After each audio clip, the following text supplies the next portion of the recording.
नमस्कार मित्रांनो, बांधकाम कामगार योजना ही राज्य सरकारची आतापर्यंतची सर्वात महत्त्वाची योजना आहे। परंतु बऱ्याच बांधकाम कामगारांचे अर्ज हे रिजेक्ट करण्यात आले आणि त्यांना हे अर्ज अपडेट करण्याचा मेसेज सुद्धा आला आहे। परंतु ऑनलाईन सेंटरवर गेले असाल किंवा तुम्ही तुमच्या मोबाईलवर, तुमच्या लॅपटॉपवर, तुमच्या कॉम्प्युटरवर तुमचा अर्ज हा अपडेट करत आहात, परंतु तुमचा अर्ज हा अपडेट होत नाही किंवा तुमचा डाटा ऑलरेडी एक्झिट असा मेसेज बऱ्याच कामगारांना येत आहे। तर मित्रांनो, आपल्या या YouTube चॅनलवर बांधकाम कामगार संबंधित बरेच महत्त्वाचे व्हिडिओ टाकले आहेत।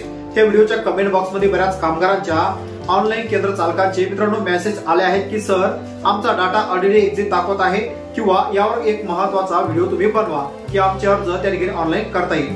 तर मित्रांनो, आजचा हा व्हिडिओ त्याच कामगारांसाठी आणि त्याच ऑनलाईन केंद्र चालकांसाठी आहे। तर मित्रांनो, आता हा अर्ज अपडेट करायचा कसा किंवा त्यांचे अर्ज हे अपडेट का होत नाही या संदर्भात मित्रांनो महत्त्वाचा व्हिडिओ आपण हा बनवणार आहे। तर या व्हिडिओला सुरुवात करण्याआधी तुम्ही चॅनलवर पहिल्यांदा असाल चॅनलला नक्कीच सबस्क्राइब करून बाजूला असलेल्या बेल आयकॉनला नक्कीच प्रेस करायचा आहे अशाच प्रकारचे महत्त्वपूर्ण अपडेट व्हिडिओ तुम्हाला भेटत राहण्यासाठी। तर चला करूया या व्हिडिओला सुरुवात। तर मित्रांनो, बांधकाम कामगार योजना तुम्हाला कुठल्याही प्रकारचा शैक्षणिक क्लेम घ्यायचा असेल, इतर कुठला स्कॉलरशिपचा लाभ घ्यायचा असेल तर तुमची बांधकाम कामगार योजनेची नोंदणी ही असणं गरजेचे आहे।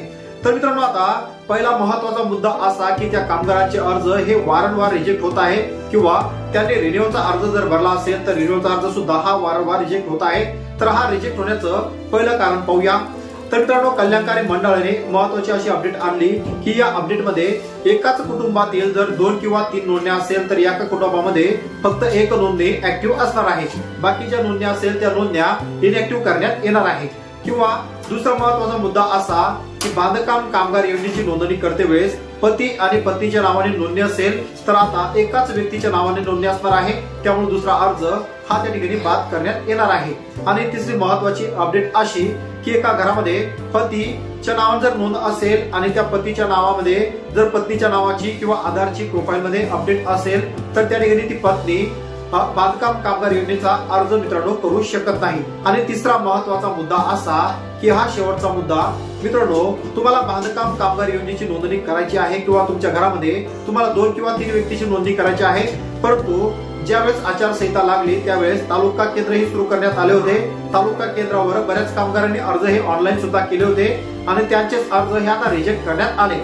तर मग आता हा रिजेक्ट करण्यात आला आणि आता तुम्ही जर अपडेट करण्यासाठी गेला असाल किंवा नवीन अर्ज जर करायचा असेल तुमचा डाटा त्या ठिकाणी ऑलरेडी एक्झिट असा मेसेज बऱ्याच कामगारांना येत आहे। तर हा मेसेज येऊ नये, त्याचबरोबर कामगारांची नोंदणी व्हावी त्यांनी काय करायचं, सर्वात महत्त्वाचा मुद्दा म्हणजे तुमचा आधार नंबर कोणत्या ठिकाणी वापरला तर गेलेला नाही हे पाहायचं आहे। आणि तुम्ही जो मोबाईल नंबर त्या ठिकाणी वापरणार आहात हा मोबाईल नंबर या अगोदर कुठल्या प्रोफाईलला ऍक्टिव्ह आहे किंवा नाही हे सुद्धा पाहायचं आहे।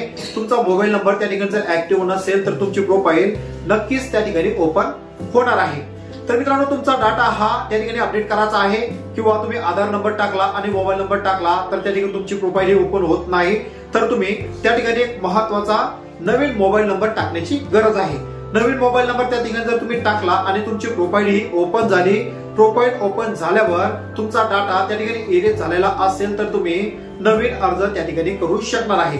तर मित्रांनो, बांधकाम कामगारांनी ऑनलाईन केंद्र चालकांनी बऱ्याच कमेंट केल्या होत्या, त्यांच्यासाठी हा महत्त्वाचा व्हिडिओ आहे। त्या ठिकाणी प्रोफाईल जर ओपन झाली तर तुम्ही नवीन अर्ज करू शकता किंवा तुमचा अर्ज हा रिन्यूअल असेल तर रिन्यूअल कसा करायचा किंवा या संदर्भात महत्त्वाचा व्हिडिओ सुद्धा आपल्या या YouTube चॅनलवर बनवून ठेवला आहे।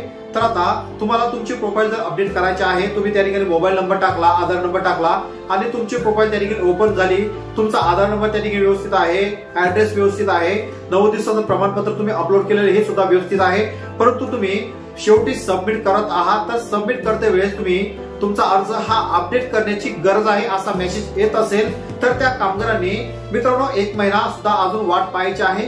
तर त्यांचा अपडेशनची त्या ठिकाणी साइट मध्ये सुद्धा महत्त्वाची अपडेट सुरू आहे। त्यानंतर जे कामगारांची प्रोफाईल ही ओपन झाली, त्यांचा डाटा एरेज झाला, तेच कामगार त्या ठिकाणी अपडेट करू शकतात किंवा ज्यांची डाटा त्या ठिकाणी ऑलरेडी दाखवत आहे तर त्या कामगारांना मित्रांनो अजून 1 महिना वाट पाहावी लागणार आहे। तर अशा प्रकारे तुम्ही तुमचा डाटा मित्रांनो अपडेट करू शकता किंवा जे 2 त्या ठिकाणी महत्त्वाचे मुद्दे आपण सांगितले त्या मुद्द्यामध्ये जर तुम्ही येत असाल तर तुमची बांधकाम कामगारांची नोंदणी ही इनऍक्टिव्ह करण्यात येणार आहे। तर मित्रांनो, आशा करतो व्हिडिओमधील संपूर्ण माहिती ही तुमच्यासाठी इन्फॉर्मेटिव्ह आहे। व्हिडिओ कसा वाटला नक्कीच कमेंट बॉक्स मध्ये कमेंट करून कळवायचा आहे। चॅनलवर पहिल्यांदा आला असाल चॅनलला सबस्क्राईब करून बाजूला असलेल्या बेल आयकॉनला नक्कीच प्रेस करायचा आहे अशाच प्रकारचे महत्त्वपूर्ण व्हिडिओ तुम्हाला भेटत राहण्यासाठी।